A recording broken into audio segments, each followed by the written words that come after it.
మా చింత ప్రభాకర్ అంటే నాకు బాగా ఇష్టం. ఆయన అంటే నాకెంతో గౌరవం. మా అన్న నాయకత్వంలో ఈ సదాశివపేటలో ఇంకా మీ గల్లీలలో మిగిలిపోయిన మోరీలు గాని, రోడ్లు గాని, పార్కులు గాని, మీ కోరికలు ఏమున్నా వాటిని జయించే బాధ్యత నేను తీసుకుంటా. కాంగ్రెస్ వాళ్ళు బట్టెబాజీ మాటలు మాట్లాడుతున్నారు.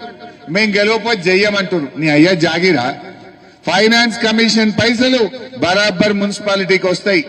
రాష్ట్ర కేంద్ర ప్రభుత్వ గ్రాంట్లు జనాభా ప్రాతిపదికన బరాబర్ రావాల్సిందే.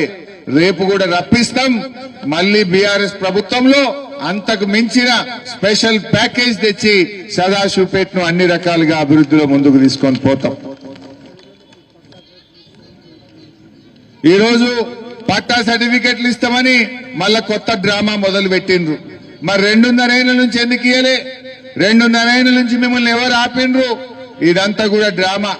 గతంలో ఆ భూమి ఆయనకు పైసలే ఇవ్వకుండా కాగితాలు వంచి అప్పుడు ఓట్ల ముంగట మోసం చేసిండ్రు.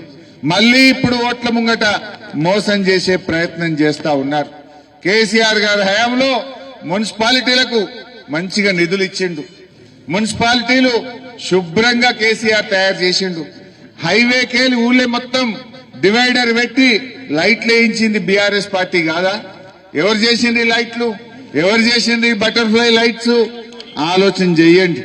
చిన్న చిన్న ఊర్లలో కూడా బటర్ఫ్లై లైట్లు, సీసీ రోడ్లు, బస్తీ దవాఖానాలు, డ్రైనేజ్ వ్యవస్థను బీఆర్ఎస్ పార్టీ ఎంతో మంచిగా చేసింది.